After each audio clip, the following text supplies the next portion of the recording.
Hardman has made a living covering tough stories. They've given her great insight into the human condition. Right now, get ready to ride with her on a roller coaster assignment. And hang on for all of the twists and turns of a case that has eerie echoes to the Silence of the Lambs.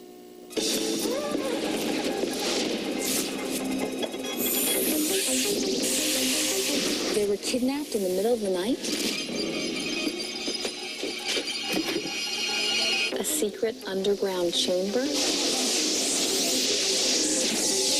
I think we should get out there right away. We're leaving right now. Okay, bye-bye. This story is really unbelievable. It's kind of like a Silence of the Lambs. Cops say this guy in South Carolina had a secret chamber. He kidnapped these two 17-year-old girls, and then he tortured them and raped them for 7 to 9 hours. There's no question, this is a bad guy. He's got a record. We're going to get out there and figure out what's going on.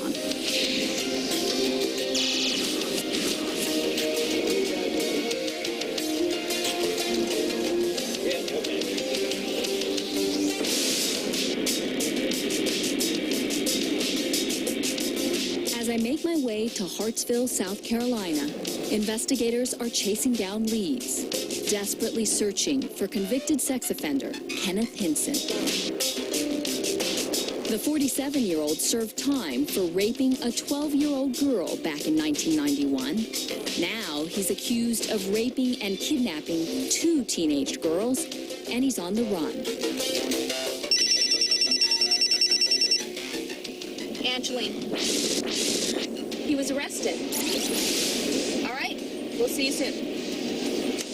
It looks like our fugitive was arrested just a few minutes ago. Don't know the details yet, but I'm going to meet the investigators at the jail, and we're going to find out how the arrest went down. That's not the end of the story.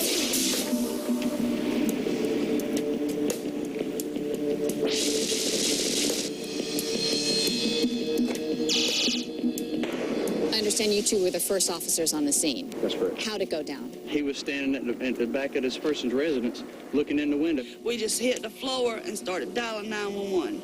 What did she say? She says, he's in my backyard right now. I just had him come to the window, give him a drink, cigarette, and that's when they showed up. After a 4-day manhunt, Hinson was captured in a relative's backyard, just a half a mile away from his home. He had a weapon on him, but he didn't draw it. The weapon was in the small of his back, the 9mm he was supposed to have had. He did have it. What do we think's behind all of this? There's no question that this guy is a serial pedophile, and he was a danger to any child out there in the community. And we feel like this is probably going to be the tip of the iceberg of what he's done. Now, Hinson is headed back to jail, facing multiple charges, including attempted murder, kidnapping, and rape.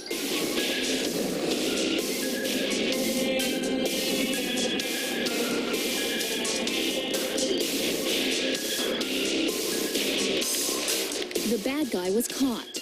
Great news. But still, more work to do. This guy had a bad history, and there could be more victims out there.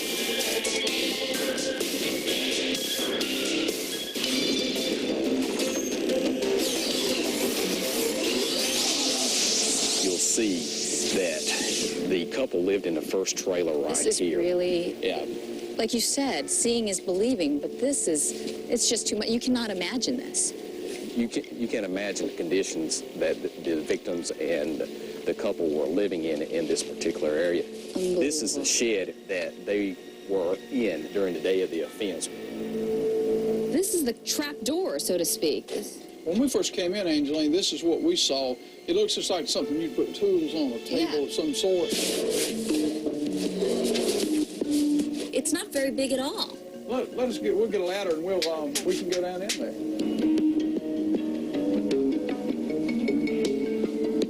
Dimensions are like 8 foot long, 5 feet wide, and a little more than 4 feet tall. It appears like he's got some type of air pipes here in the corner, but those are sealed. There's no air coming in here once that cap goes on. This is real construction. It's not just, a hole in the ground. And no one knew about it except for him.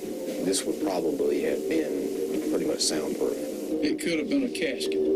This was really a secret dungeon. It was a secret chamber for him to do what he felt he could do with these girls. He's been out of prison for 6 years. He could have done anything down here.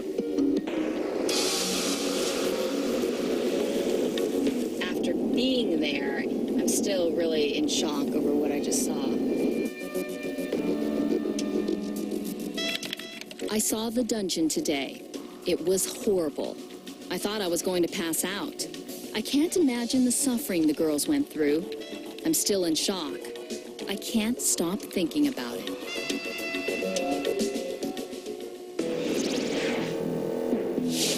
I'm headed back out to the crime scene, and it'll be dark by the time I get there. But I want you to see what it feels like at night and share with you the story just the way the girls told it. It was the night of March 14th, about 1 a.m. This is Hinson's home, and the two victims lived right over here. Investigators say the two girls were sleeping when Hinson crept in and kidnapped the first girl.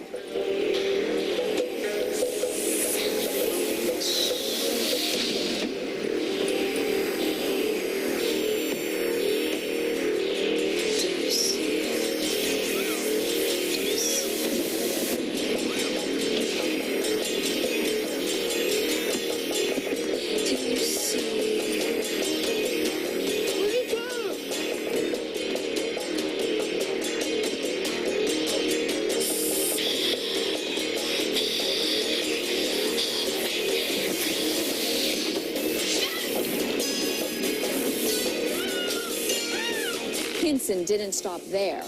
Cops say he crawled out of that secret room and then went back for the second girl.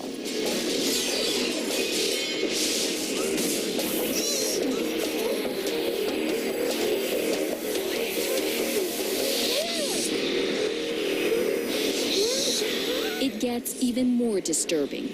According to the police report, Hinson tortured both victims, and when he raped the second girl, he used her underwear to cover the face of the first victim. Investigators say Hinson pulled one girl out of this pit and then forced her to go write a note to her family so they wouldn't worry about her being missing. Then he dropped her back down in here and sealed them both up. After that, cops say Hinson came back here to his home and just went to sleep, knowing that the girls would slowly run out of air in that tiny chamber.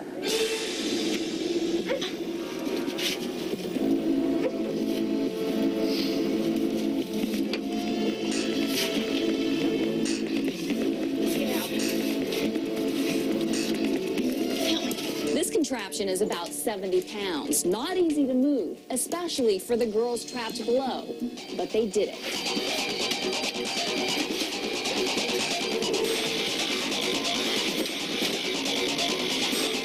The girls had no idea where Hinson might be. They ran for their lives, desperate for help. On a desolate country road, luckily someone happened to be driving by.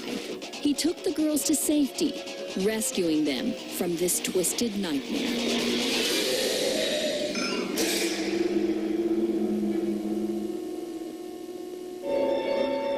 The story we just shared with you is really unbelievable.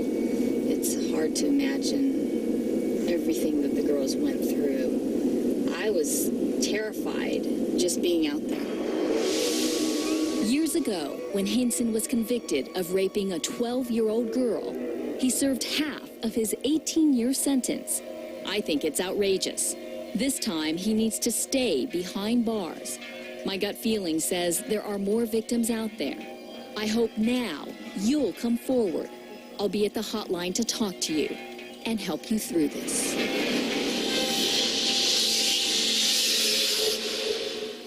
Please, if you have any information about other crimes Hinson has committed, come forward. Call our hotline tonight. Talk to Angeline.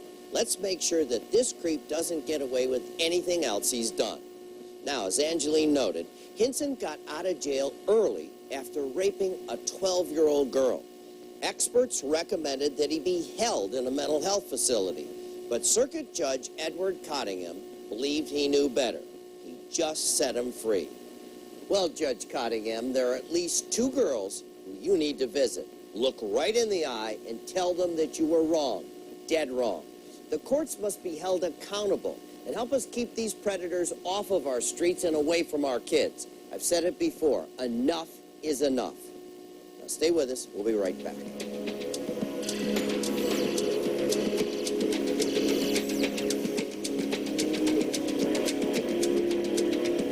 Coming up. You had a problem with the sheriff in Mexico? No problem, nobody. He's one problem we can scratch off our list. Find out how a top 10 fugitive went down for the count next.